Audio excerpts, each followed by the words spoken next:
ಸ್ನೇಹಿತರೆ ನಮಸ್ಕಾರ. ನಾನು ರವೀಂದ್ರ ಜೋಶಿ. ಕಳೆದ 10 ದಿನಗಳಿಂದ ನೆನಗುದಿಗೆ ಬಿದ್ದಂಥ ವಿಚಾರ ಈ ರೀತಿಯ ಮರ್ಮಾಘಾತ ಆಗತ್ತೆ ಅಂತ ಸ್ವತಃ ರಾಹುಲ್ ಗಾಂಧಿ ಕೂಡ ಅಂದ್ಕೊಂಡಿರಲಿಲ್ಲ. ಆದರೆ ಕೊನೆಗೂ ಕೂಡ ದಿಲ್ಲಿಲಿ ಹೈಕಮಾಂಡ್ ಅಂತ ಏನಿದೆ ಅದಕ್ಕೆ ಹೈನೂ ಇಲ್ಲ, ಕೆಳಗಡೆ ಕಮಾಂಡು ಇಲ್ಲ ಅನ್ನೋದು ಸ್ಪಷ್ಟವಾಗಿ ಹೋಯಿತು. ನಮ್ಮ ಸಾಮಾಜಿಕ ಪರಿವಾರದ ಬಂಧುಗಳು ದಿನಾ ಕೇಳ್ತಾ ಇದ್ರು, ಕೇರಳಂ ಬಗ್ಗೆ ಯಾಕೆ ಮಾತಾಡ್ತಾ ಇಲ್ಲ ನೀವು, ಕೇರಳಂ ಬಗ್ಗೆ ಯಾಕೆ ಮಾತಾಡ್ತಾ ಇಲ್ಲ. ಅತ್ಯಂತ ನೆನಗುದಿಗೆ ಬಿದ್ದಂಥ ಸಂಗತಿ ನೋಡಿ. 5 ಚುನಾವಣೆಗಳಾದವು. 5 ಚುನಾವಣೆಗಳಲ್ಲಿ 4 ರಾಜ್ಯಗಳಲ್ಲಿ ಆಗಲೇ ಅಧಿಕಾರ ಹಿಡಿದಾಯಿತು, ಆಡಳಿತವನ್ನು ನಡೆಸ್ತಾ ಕಾರ್ಯಕ್ರಮ ಶುರು ಮಾಡಿ ಆಯಿತು.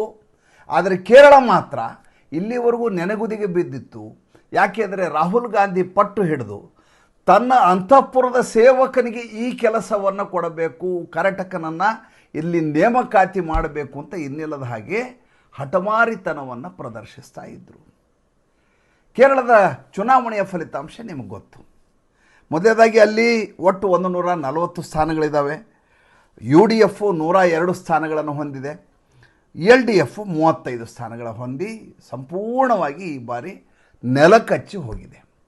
102 ಸ್ಥಾನ UDFಗೆ ಬಂದಿದೆ ಅಂದರೆ ಅದರಲ್ಲಿ ಕಾಂಗ್ರೆಸ್ ಜೊತೆ ಕೈ ಜೋಡಿಸಿರುವುದು ಇಂಡಿಯನ್ ಯೂನಿಯನ್ ಮುಸ್ಲಿಂ ಲೀಗ್. ಯಾವ ಮುಸ್ಲಿಂ ಭಾರತವನ್ನು ವಿಭಜಿಸಿ 3 ದೇಶಗಳನ್ನಾಗಿ ವಿಂಗಡಿಸ್ತೋ ಅಂಥ ಮುಸ್ಲಿಂ ಲೀಗ್ ಕಾಂಗ್ರೆಸ್ಸಿನ ಮೈತ್ರಿಯಾಗಿ ಸೇರಿಕೊಂಡಂಥ ಪಕ್ಷ. 140 ಸ್ಥಾನ, 70ಕ್ಕಿಂತ ಹೆಚ್ಚು ಸ್ಥಾನಗಳು ಬಂದರೆ ಅಲ್ಲಿ ಅಧಿಕಾರವನ್ನು ಹಿಡಿಯಬಹುದು. 71 is a magic number. Congress ಬಳಿ ಅಷ್ಟು ಸ್ಥಾನಗಳಿಲ್ಲ. ಅವ್ರ ಕಡೆ ಇದ್ದದ್ದು 63. ಉಳಿದ ಸ್ಥಾನಗಳಿಗೆ ಯಾರಿಗೆ ಕೈ ಮುಗಿಬೇಕು? ಮುಸ್ಲಿಂ ಲೀಗಿಗೆ ಕೈ ಮುಗಿಬೇಕು. ಮುಸ್ಲಿಂ ಲೀಗ್ ಹತ್ರ ಎಷ್ಟು ಸೀಟ್ಗಳಿದ್ದಾವೆ? 22 ಸೀಟ್ಗಳಿದ್ದಾವೆ. ಆ 8 ಸ್ಥಾನಗಳು ಏನು ಕಡಿಮೆ ಬಂದಿದ್ದಾವೆ ಅದನ್ನು ಸರಿದೂಗಿಸಲಿಕ್ಕೆ ಮುಸ್ಲಿಂ ಲೀಗ್ ಹೇಳಿದ ಹಾಗೆ ಕೇಳಬೇಕು. ಒಟ್ಟು 3 ಅಭ್ಯರ್ಥಿಗಳು ಸರ್ ಅಲ್ಲಿ. ಒಂದು ಕರ್ನಾಟಕ, ರಾಹುಲ್ ಗಾಂಧಿಯವರ ಆಯ್ಕೆ. ರಾಹುಲ್ ಗಾಂಧಿಯವರು ಕೇರಳದ ಚುನಾವಣೆಗಿಂತ ಮುಂಚೆಯೇ ಕರ್ನಾಟಕನನ್ನು ಕೇರಳದಲ್ಲಿ ಪ್ರತಿಷ್ಠಾಪನೆ ಮಾಡಬೇಕು ಅಂತ ತೀರ್ಮಾನ ಮಾಡಿ ಆಗಿತ್ತು. ಅವರು ಆತನಿಗೆ ಆ ರೀತಿ ಮಾತನ್ನು ಕೊಟ್ಟೆ ಆಗಿ ಹೋಗಿತ್ತು. ಅಲ್ಲಿ ನಿರಂತರವಾಗಿ 5 ವರ್ಷಗಳಿಂದ ವಿರೋಧ ಪಕ್ಷದ ನಾಯಕನಾಗಿ ಇನ್ನಿಲ್ಲದ ಹಾಗೆ ಸೆಣಸಿ ಪಿನರಾಯಿ ವಿಜಯನ್ ಸೋಲಿಗೆ ಕಾರಣೀಭೂತನಾದಂಥ ವ್ಯಕ್ತಿ VD ಸತೀಶನ್ ಅಂತ ಇನ್ನೊಬ್ಬ ಅಭ್ಯರ್ಥಿ ಇದ್ದಾನೆ. ಆತ ಹೇಗೆ ಪಟ್ಟು ಹಿಡಿದು ಕೂತ್ಕೊಂಡ ಅಂತಂದರೆ, ರಾಹುಲ್ ಗಾಂಧಿಯವರು ನನ್ನೇನಾದರೂ ಮುಖ್ಯಮಂತ್ರಿ ಮಾಡಲಿಲ್ಲ ಅಂದರೆ ನನಗೆ ಯಾವ ಸ್ಥಾನಮಾನಗಳೇ ಬೇಡ, ನಾನೊಬ್ಬ ಆರ್ಡಿನರಿ ಶಾಸಕನಾಗಿ ಇರ್ತೀನಿ, ನನಗೆ ಯಾವುದೇ ರೀತಿಯಾದಂಥ ನನಗೆ ಪೊಸಿಷನ್ಗಳೇ ಬೇಡ. ಇನ್ನೊಬ್ಬ ರಮೇಶ್ ಚೆನ್ನಿತ್ತಲ ಅಂತ. ಯಾರು ಈ ರಮೇಶ್ ಚೆನ್ನಿತ್ತಲ? ಈತ ಒಮನ್ ಚಾಂಡಿ ಕಾಲದಿಂದ ಕಾಂಗ್ರೆಸ್ನಲ್ಲಿದ್ದ ವ್ಯಕ್ತಿ, ಆವಾಗಲೇ ಗೃಹ ಸಚಿವನಾಗಿದ್ದಂಥ ವ್ಯಕ್ತಿ. ಯಾವಾಗಲೂ ಅಲ್ಲಿ ಪರ್ಯಾಯದ ರೀತಿ, ಈ ಮಠದಲ್ಲಿ ಪರ್ಯಾಯಗಳಾಗ್ತವೆ. ಆ ರೀತಿ ಪರ್ಯಾಯದ ರೀತಿಯಲ್ಲಿ ಒಂದ್ಸಲ LDF, ಒಂದ್ಸಲ UDF, ಒಂದ್ಸಲ LDF, ಒಂದ್ಸಲ UDF ಬರೋದು ವಾಡಿಕೆಯಲ್ಲಿ. ಕಳೆದ ಬಾರಿ ಕಾಂಗ್ರೆಸ್ಸು ನೆಲಕಚ್ಚಿ LDF 2 ಸಲ ಅಧಿಕಾರ ಹಿಡಿದ್ಬಿಡುತ್ತೆ ಪಿಣರಾಯಿ ವಿಜಯನ್ ಸರ್ಕಾರ. ಒಂದು ವೇಳೆ 2 ಸಲ ಸರ್ಕಾರ ರಚನೆ ಮಾಡಲಿಕ್ಕೆ ಹೋಗಿದ್ರೆ, ಕಾಂಗ್ರೆಸ್ ಏನಾದರೂ UDF ಗೆದ್ದದ್ದೇ ಆದರೆ ಕಳೆದ ಬಾರಿ ರಮೇಶ್ ಚೆನ್ನಿತ್ತಲಗೆ ಇನ್ನಿಲ್ಲದ ಹಾಗೆ ಅವಕಾಶ ಇತ್ತು. ಹೇಗೆ 2004ರಲ್ಲಿ ಅಟಲ್ ಬಿಹಾರಿ ವಾಜಪೇಯಿ ಸೋತು ಹೋದರು, ಅದಾದಮೇಲೆ 2009ರಲ್ಲಿ ಅಡ್ವಾಣಿಯವ್ರನ್ನ ಪ್ರಧಾನಮಂತ್ರಿ ಮಾಡಬೇಕು ಅನ್ನುವಂಥ ಹಠ ತೊಟ್ಟು ಭಾರತೀಯ ಜನತಾ ಪಾರ್ಟಿ ನಿಂತಿತ್ತು. ಯಾವಾಗ 2ನೇ ಸಲನೂ ಕೂಡ ಸೋಲಾಯಿತು, ಅದಾದಮೇಲೆ ಹೇಗೆ LK ಅಡ್ವಾಣಿಯವರಿಗೆ ಪ್ರಧಾನಮಂತ್ರಿ ಆಗುವ ಅವಕಾಶವೇ ಲಭ್ಯ ಆಗಲಿಲ್ಲವೋ ಹಾಗೆ ರಮೇಶ್ ಚೆನ್ನಿತ್ತಲಾಗೆ ಕಳೆದ 2 ಸಲ ಕೂಡ ಈ ರೀತಿ ಅವಕಾಶದಿಂದ ವಂಚಿತನಾದಂಥ ವ್ಯಕ್ತಿ. ಹಾಗಾದರೆ VD ಸತೀಶನ್ನ ವಿಶೇಷತೆ ಏನು? VD ಸತೀಶನ್ ಮೊಟ್ಟ ಮೊದಲನೇದಾಗಿ ಈತ ಮುಸ್ಲಿಂ ಲೀಗ್ನವರ ಪರವಾಗಿರುವ ಅಭ್ಯರ್ಥಿ. ನೋಡಿ, ಪಕ್ಷ 63 ಸ್ಥಾನಗಳನ್ನು ಪಡೆದಾಗ ತನ್ನ ಮುಖ್ಯಮಂತ್ರಿಯನ್ನು ತಾನೇ ನೇಮಕಾತಿ ಮಾಡುವಂಥ, ಅದಕ್ಕೆ ಶಾಸಕಾಂಗ ಪಕ್ಷದಲ್ಲಿ ನಾಯಕನಾಗಿ ಆಯ್ಕೆ ಮಾಡುವಂಥ, ಅಲ್ಲಿಯ ಸದಸ್ಯರ ಜೊತೆ ಮಾತನಾಡುವಂಥ ಪದ್ಧತಿ, ವಾಡಿಕೆ, ಸಂಪ್ರದಾಯ ಇದ್ದೇ ಇರುತ್ತೆ. ಯಾವಾಗ ಮೇ 4ನೇ ತಾರೀಕು ಚುನಾವಣೆ ಫಲಿತಾಂಶ ಬರುತ್ತೋ, ನೀವು 10, 11, 12ನೇ ತಾರೀಕಾದರೂ ನಿಮ್ಮ ಮುಖ್ಯಮಂತ್ರಿ ಯಾರು ಅಂತ ಹೇಳೋದಿಲ್ವೋ, ಅವಾಗ ಮುಸ್ಲಿಂ ಲೀಗ್ ಪಟ್ಟು ಹಿಡಿತದೆ. ನಿಮ್ಮ ಕಡೆ ಆಗಲಿಲ್ಲ ಅಂದರೆ ಹೇಳಿ ಇನ್ನೊಂದು ಸ್ವಲ್ಪ ದಿವಸ ಆಗಿಬಿಟ್ರೆ ರಾಷ್ಟ್ರಪತಿ ಆಡಳಿತ ಇರ್ತಾರೆ, ಅತ್ಲಾಗೂ ಇಲ್ಲ ಇತ್ಲಾಗೂ ಇಲ್ಲ, ನಾ ಘರ್ಕ ನಾ ಘಾಟಕ ಆಗಿಬಿಡ್ತೀವಿ ಅಂತ ಇದ್ದಕ್ಕಿದ್ದಾಗೆ ಮುಸ್ಲಿಂ ಲೀಗ್ನವರು VD ಸತೀಶನ್ನನ್ನು ನೀವು ಮುಖ್ಯಮಂತ್ರಿ ಮಾಡಲೇಬೇಕು ಅಂತ ಹಠ ಹಿಡ್ತಾರೆ. ಆದರೆ ಅಲ್ಲಿ ಎಡವಟ್ಟಿದ್ದದ್ದೇನು ಅಂತ ಹೇಳ್ತೀನಿ ಕೇಳ್ರಿ. ಈ ಚುನಾವಣೆ ನಡೀತಲ್ಲ, ಈ ಕೆ ಸಿ ವೇಣುಗೋಪಾಲ್ದೊಂದು ಅದ್ಭುತವಾದ ಐಡಿಯಾ ಇದೆ. ಈತ ಕಳೆದ 11 ವರ್ಷಗಳಿಂದ ರಾಷ್ಟ್ರೀಯ ಸಂಘಟನಾ ಕಾರ್ಯದರ್ಶಿ ಇಲ್ಲಿವರೆಗೂ ಈತ ಯಾವ ರಾಜ್ಯದಲ್ಲಿ ಸಂಘಟನೆ ಮಾಡಿದ್ದಾರೆ ಅಂತಲೇ ಗೊತ್ತಿಲ್ಲ. ಬಹುಸಂಖ್ಯಾತ ಸೀಟುಗಳಿರುವಂಥ ಹಿಂದಿ ಭಾಷಿಕರಿರುವಂಥ ಮಧ್ಯಪ್ರದೇಶ ಆಗಲಿ, ಬಿಹಾರ ಆಗಲಿ, ಉತ್ತರ ಪ್ರದೇಶ ಆಗಲಿ, ರಾಜಸ್ಥಾನ ಆಗಲಿ, ಇಲ್ಲಿ ಈತನ ಯಾವುದೇ ರೀತಿಯಾದಂಥ ಕಸರತ್ತು ನಡೆಯೋದಿಲ್ಲ. ಏಕೆಂದರೆ ಈತನಿಗೆ ಹಿಂದಿ ಬರೋದಿಲ್ಲ. ನಾಯರ್ ಕುಟುಂಬದಿಂದ ಬಂದಂಥ ವ್ಯಕ್ತಿ ಈತ. ವಿ ಡಿ ಸತೀಶನ್ ಕೂಡ ನಾಯರೇ, ಬಂದವರು ಹಿಂದಿ ಬರಲ್ಲ. ಹೀಗಾಗಿ ಈತ ಯಾವಾಗಲೂ ಇಂಗ್ಲೀಷ್ ಮಾತಾಡಿಕೊಂಡು ರಾಹುಲ್ ಗಾಂಧಿಯ ಚಾಣಕ್ಯ, ಇಬ್ಬರು ಚಾಣಕ್ಯ ಇದ್ದಾರೆ, ನಿಮ್ಗೆ ಯಾವಾಗಲೂ ಗೊತ್ತದು. ಒಂದು ಜಯರಾಮ್ ರಮೇಶು, ಇನ್ನೊಂದು ಕೆ ಸಿ ವೇಣುಗೋಪಾಲ್. ಒಬ್ಬ ಕರಟಕ, ಇನ್ನೊಬ್ಬ ದಮನಕ. ಈಗೇನಾಗಿದೆ, ಯಾವಾಗ ಈತ ಸಂಘಟನೆಯ ದೃಷ್ಟಿಯಿಂದ ಉತ್ತರ ಭಾರತದಲ್ಲಿ ಯಾವುದೇ ರೀತಿಯಾದಂಥ ಪರಿಣಾಮ ಬೀರಲಾರನೋ ಅವಾಗ ಮಾಡಬೇಕಾದ ಕೆಲಸ ಏನು, ಇಲ್ಲಿ ಇವ್ರ ಜೊತೆ ರಾಹುಲ್ ಗಾಂಧಿಗೆ ಅಂತಃಪುರದ ಸೇವಕನಾಗಿ ಕೆಲಸ ಮಾಡಬೇಕಾದ.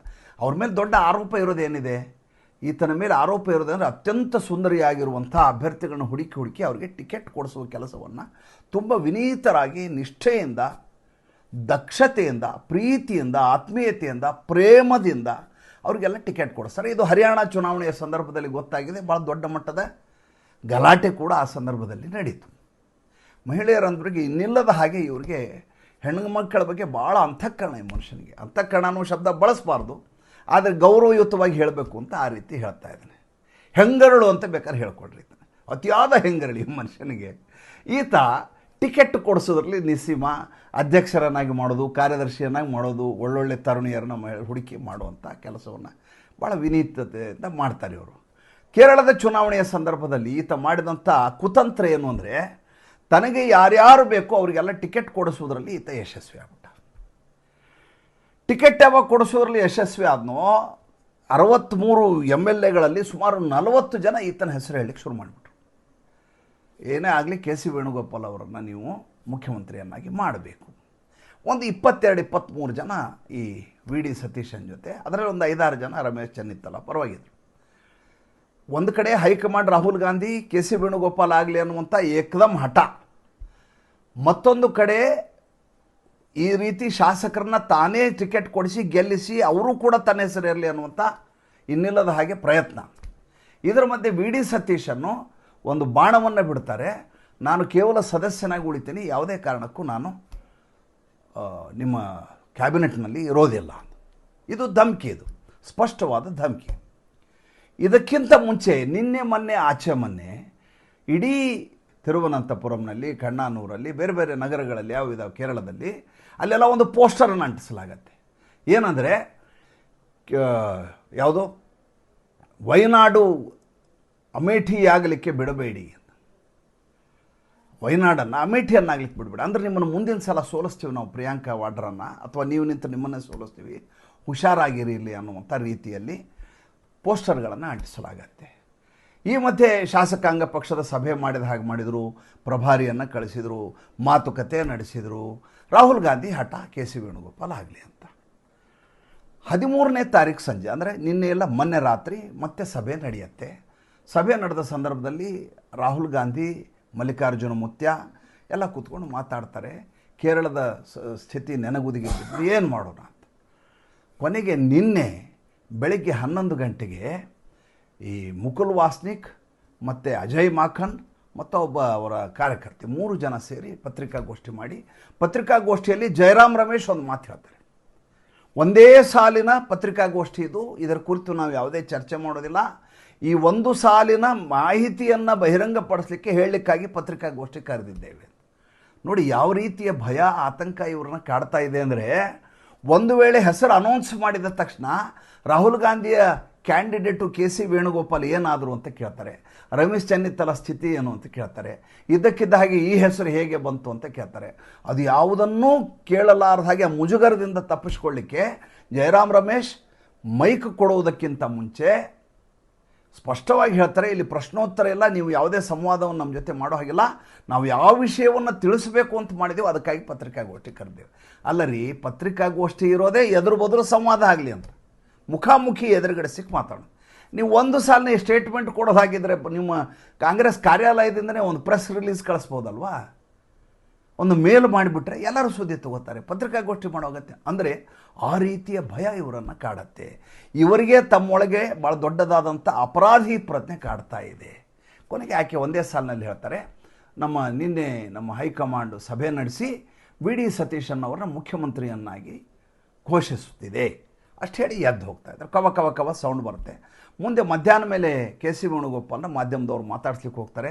ಆತ ಯಾವ ರೀತಿ ತೊದಲ್ತಾರೆ, ಯಾವ ರೀತಿ ಜಂಘಾಬಲ ಹುಡುಗಿದೆ, ಯಾವ ರೀತಿ ಕಂಪಿಸಿ ಹೋಗಿದ್ದಾರೆ ಅಂದರೆ ಆತನಿಗೆ ಶಬ್ದಗಳೇ ಹೇಳಲಿಕ್ಕೆ ಬರಲಿಲ್ಲ. ಆ ರೀತಿಯ ಗಾಬರಿ, ಈ ರೀತಿಯ ಆತಂಕ, ಆ ರೀತಿಯದಾದಂಥ ಏನು ನೆಲವೇ ಕುಸಿದು ಹೋದ ಹಾಗೆ ಕೆ ಸಿ ವೇಣುಗೋಪಾಲ್ ಸಂಪೂರ್ಣವಾಗಿ ನೀರಾಗಿ ಹೋಗಿದ್ದರು. ಅಲ್ಲಿಗೆ ಏನಂತ ತೀರ್ಮಾನ ಆಯಿತು? ರಾಹುಲ್ ಗಾಂಧಿಯ ಅಟ್ಟಹಾಸ, ರಾಹುಲ್ ಗಾಂಧಿಯ ದಬ್ಬಾಳಿಕೆ, ರಾಹುಲ್ ಗಾಂಧಿಯ ಏಕಸ್ವಾಮಿತ್ವ ಕಾಂಗ್ರೆಸ್ ಮೇಲೆ ನಡೆಯಲಿಲ್ಲ ಅನ್ನೋದು ಸ್ಪಷ್ಟವಾಗಿ ಹೋಯಿತು. ಎರಡನೇದು, ಯಾವ ಪ್ರಿಯಾಂಕಾ ವಾಡ್ರಾಗೆ ಕಳೆದ 20 ವರ್ಷಗಳಿಂದ ಯಾವುದೇ ಸ್ಥಾನಮಾನ ಕೊಡಲಾರದೆ ಕೇವಲ ಕಾರ್ಯದರ್ಶಿ ಅಂತ ಕೂಡಿಸಿ ಎಲ್ಲೆಲ್ಲಿ ಸೋಲ್ತಾರೋ ಅಂಥ ರಾಜ್ಯಗಳಿಗೆ ಕಳಿಸಿ. ನೋಡಿ, ಅಸ್ಸಾಂನಲ್ಲಿ ಸೋಲ್ತೀವಿ ಅಂತ ಸ್ಪಷ್ಟವಾಗಿ ಕಾಂಗ್ರೆಸ್ಸಿಗೆ ಗೊತ್ತಿತ್ತು. ಯಾಕೆಂದರೆ ಆ ರೀತಿಯಾದಂಥ ಆಕ್ರಮಣಕಾರಿ ಹೋರಾಟದಲ್ಲಿ ಅಲ್ಲಿ ಹಿಮಂತ ಬಿಸ್ವ ಶರ್ಮಾ ಇದ್ದರು. ಅಲ್ಲಿ ಸ್ಕ್ರೀನಿಂಗ್ ಕಮಿಟಿ ಹೆಡ್ ಅಂತ ಕಳಿಸ್ತಾರೆ ರೀ ಈಕೆಯನ್ನು, ಪ್ರಿಯಾಂಕಾ ವಾಡ್ರಾನ. ಯಾಕೆಂದರೆ ಸಂಸತ್ನಲ್ಲಿ ಭಾಷಣ ಮಾಡುವಾಗ ರಾಹುಲ್ ಗಾಂಧಿಗಿಂತ ಚೆನ್ನಾಗಿ ಪ್ರಿಯಾಂಕಾ ವಾಡ್ರಾ ಮಾತಾಡ್ತಾರೆ ಅಂತ ಎಲ್ಲ ಕಡೆ ಇದ್ದಕ್ಕಿದ್ದ ಹಾಗೆ ದೊಡ್ಡ ಮಟ್ಟದಲ್ಲಿ ಒಂದು ಪ್ರೊಪಗ್ಯಾಂಡಾ ಸೃಷ್ಟಿಯಾಗಿದೆ. ತನಗಿಂತ ಹೆಚ್ಚು ಪವರ್ಫುಲ್ ಆಕೆ ಆಗಿದ್ದಾಳೆ ಅನ್ನೋದು ಎಸ್ಟಾಬ್ಲಿಷ್ ಆಗಿ ಹೋಗಿದೆ.